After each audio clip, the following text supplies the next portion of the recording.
All right. Hey guys, my name is CJ and I'm in 11th grade. I enjoy teaching computer science and I am passionate about it because I was always interested in computer science since at a young age and I always used to learn it a lot. Here at ECDE, our goal is to give everyone the education they deserve regardless of their age, gender, race, religion. Hey guys, my name is Pranav, and I'll also be teaching you computer science or computing throughout this course. I'm a junior, so I'm in 11th grade. I enjoy hanging out with my friends in my free time and also playing video games. And I'm passionate about teaching computer science or computing because I feel that it's my duty to spread the knowledge that I've learned to others so that we can enrich the world and progress further as a whole. And right now we'll be covering a brief history of computing, and it's this third episode in this course, and it's a part two. So if you haven't watched the part one, then make sure to check that out in our channel below because it makes sense to watch the previous one, then watch this one because it's kind of a sequential course. It just works better if you watch it in order.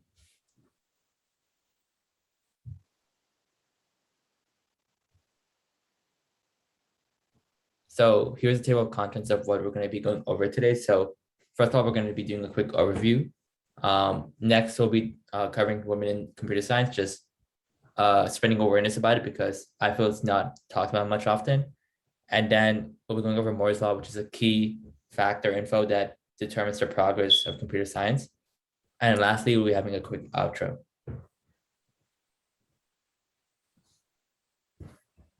So first thing we'll be talking about is computing from World War II, so computer science in general during the World War. So the effect of World War II on computer science was that, or computing was that it gave rise to new information-based concerns such as ballistic tables, troop deployment data, and secret codes. And the military started funding projects to build automatic machines.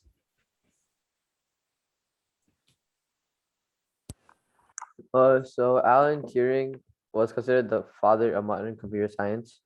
He presented formalisms for the notions of computation and computability in the 1930s. He worked at Bletchley, Bletchley Park in Great Britain during World War II to develop Colossus to help break the German Enigma code. He also developed the notion in 1950 of a test for machine intelligence now called the Turing test. The Turing Award is the highest award in computing, and it is named in honor of Alan Turing, the genius of computer science. So across the Atlantic in the US, here's a key invention that occurred after World War II. So the Harvard Mark I, or it's called IBM Automatic Sequence Control Calculator, which was developed by Howard Aiken. It contained more than 750K components and it stood over 50 feet tall, 8 feet tall, pretty much, and weighed 5 tons. And it sounded like a room full of ladies knitting. And it was invented in 1944 and used mostly during World War II. And essentially, it was just an electromechanical calculator. So it could do basically the basic operations such as addition, subtraction, multiplication, and division.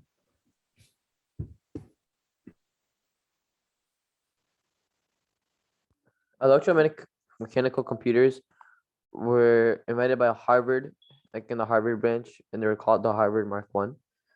And these computers were purely electronic, but their memory was like programmable. But they were not stored program computers, they're programmed externally. So the first debugger was Grace Hopper invented. Grace Hopper actually invented the first debugger. Grace Hopper was the first debugger, and she invented the Harvard Mark II. And she found the first computer bug or error or glitch, and she coined the term debugging because it was like removing the bug from the system because that's what it was. That was the problem in her case. And there's an annual celebration in her name known as the Grace Hopper Celebration of Women in Computing.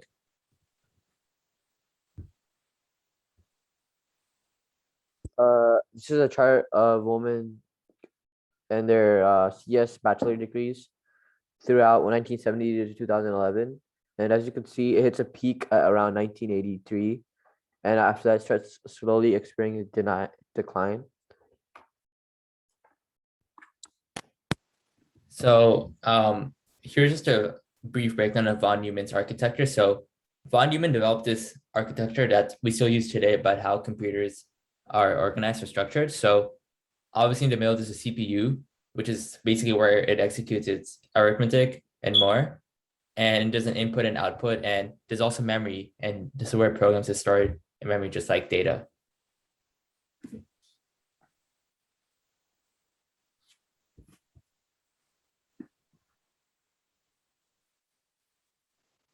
Mauchly and Eckert generally credited with the idea of stored program. However, it was actually John von Neumann who published the draft that describes concepts and earns recognition as inventor of a concept.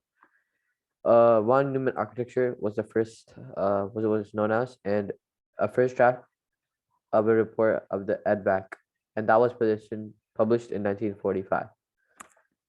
That was like before Mauchly and Eckert. So Univac and the first compiled programming language. So Univac 1 was the first compiled programming language, and it was built by Remington Rand to compute the 1950 US Census, but it was completed in 1951. And it was used to predict the winner of the 1952 US presidential election, and it was based on 3.4 million votes.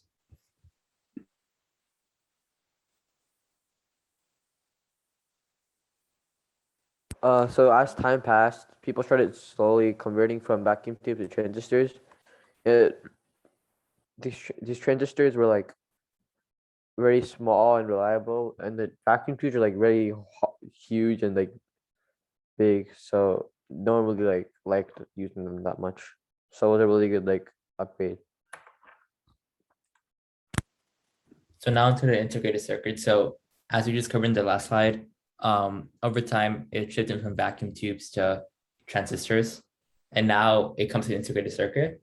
So it's a network of transistors and other electrical components incorporated on a single silicon chip, and it has mass production capability, and miniaturization of computers was desirable. So this invention was essential for the space race.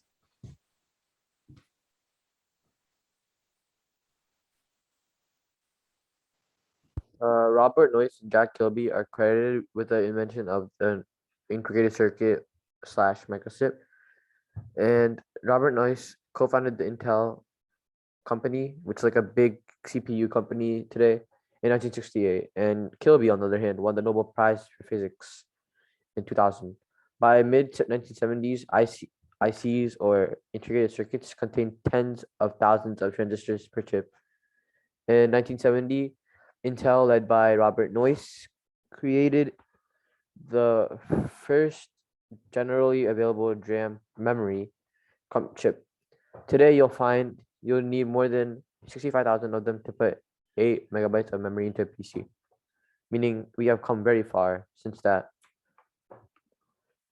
So now into mainframes. In the 1960s and 70s, large computers called mainframes became widespread in business and universities, and IBM was the largest computer maker. But the biggest downside to these machines was that it was faster compared to the previous machines, but it was still slow in today's sense, and it was very big.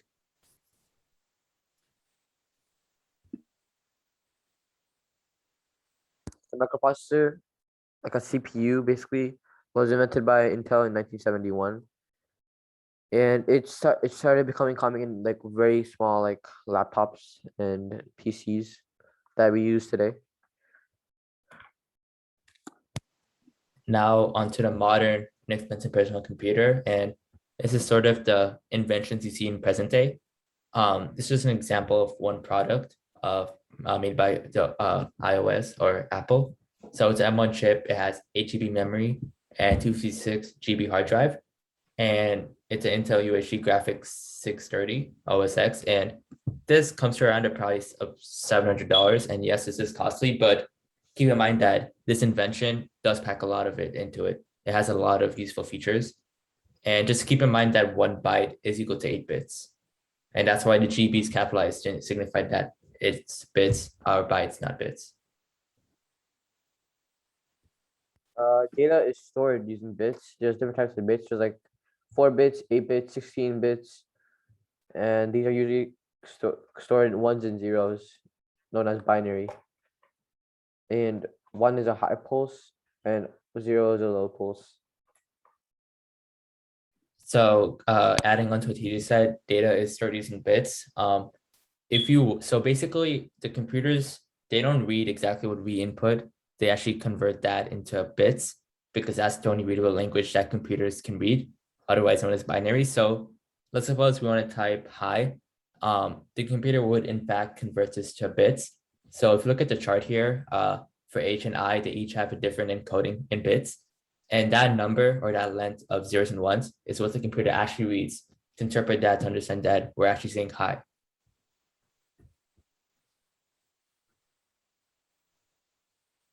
These are the units of memory.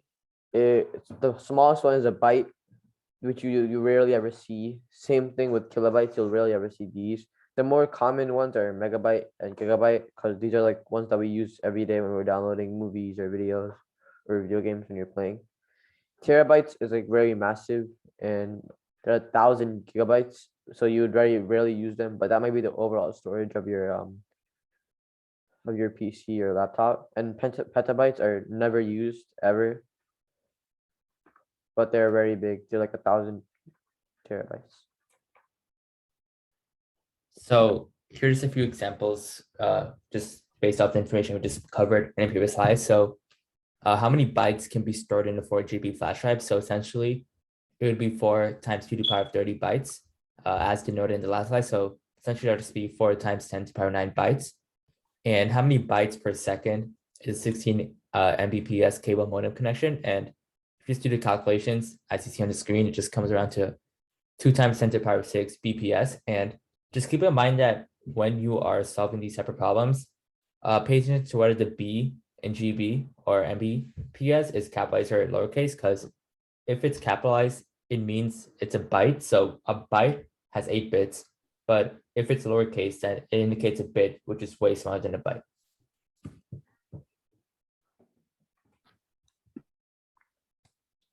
Gordon Moore co-founded Intel Corporation in 1968, and he famous for his prediction on the semiconductor industry, known as the Moore's Law. And the Moore's Law is basically an empirical observation stating, in fact, that the complexity of integrated circuits double every 18 months, so around 1.5 years. Complexity is like the general number of transistors on a chip.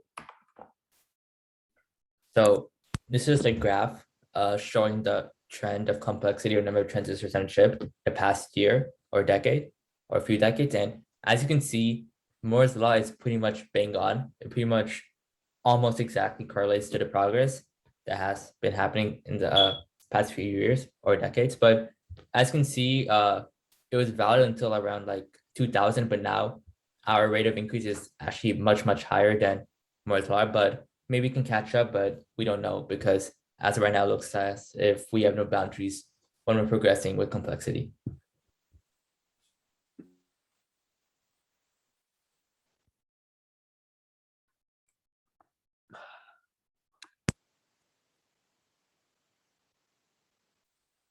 So better, smaller, and cheaper.